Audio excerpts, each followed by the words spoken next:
So the first part of the book, some might say would be a little dry. I don't think it's dry. I think it's fabulous. It's a treatment on apologetics. But what I'm doing is I'm doing a defense mode. All right, the apologetics there, which, by the way, when I say apologetics, I don't mean the deep, elemental, formula behind a teleological argument. I don't even know what I just said. Okay, but the apologetics is more of a 1 Peter 3:15 kind of thing. Just be ready to give a reason for all this stuff. So I thought, okay, if I debate with these people, there's no debate. Slam dunked them to the carpet.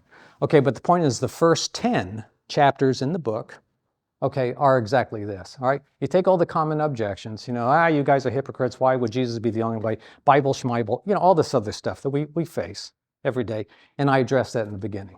So again, that's the way the book is kind of structured. By the way, I don't know about you guys, but in a way you get kind of sick sometimes of people just sitting there, why should I believe this and why should I believe this?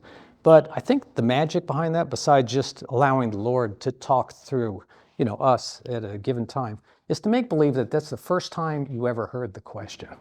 Honestly, even though we're kind of like, yes, the Bible is what it is because how else would Jesus fulfill well over 300 prophecies? You can't do that from a statistical, you know what I mean? We can do that kind of stuff, but it's not going to work. Just assume that it's the first time you ever heard it. And the person, whether or not, you preach into the wall paint or not, did Pilate say, what is truth? Or did he say, yeah, whatever, what is truth? I don't know. We'll figure that out on the other side. And again, that probably won't matter. But people in general, like I said, let's give them the idea that they're really asking, what's next. Okay? Again, the book itself is arranged in various ways for various people.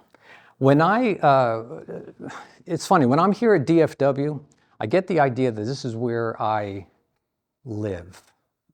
And I do. I kind of live here because guess what?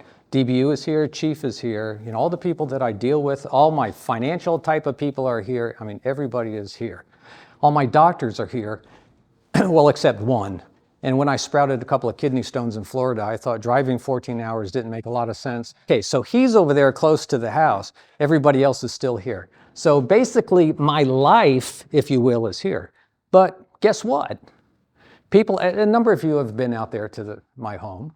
Okay, they said, Carvalho, your home is in paradise.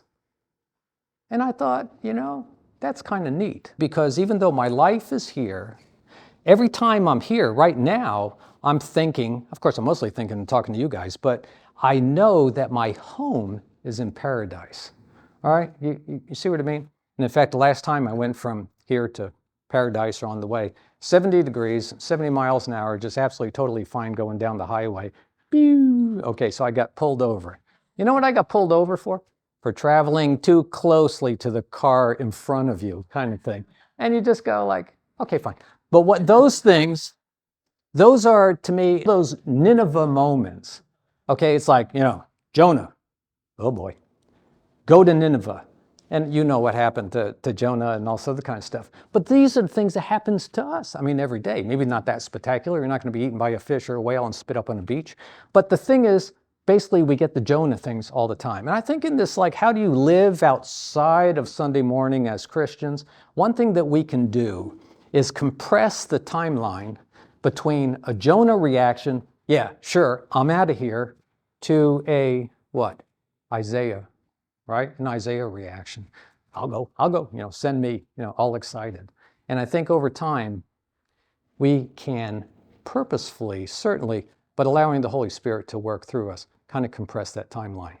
And what was kind of neat about talking to the state trooper for 30 minutes straight, felt like an hour, but I know it probably wasn't more than about 30 minutes, was that, what do you do, Mr. Carvalho?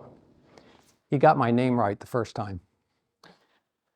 And I said, well, I'm retired now, kind of thing. Well, what do you do? Well, Lehigh Ministries, I do ministry work, and I'm writing a book. In fact, kind of exciting, the book. Now, he had to do he can't be giggling or, he can't do that stuff. All right, he's had to drag, whatever. He had to be very focused on, his job at the time. So I don't know what happened, But the neat thing is after 30 minutes in my Jonah, oh no, Lord moment, that was certainly a time to share our faith, which of course every moment like that, that is, right?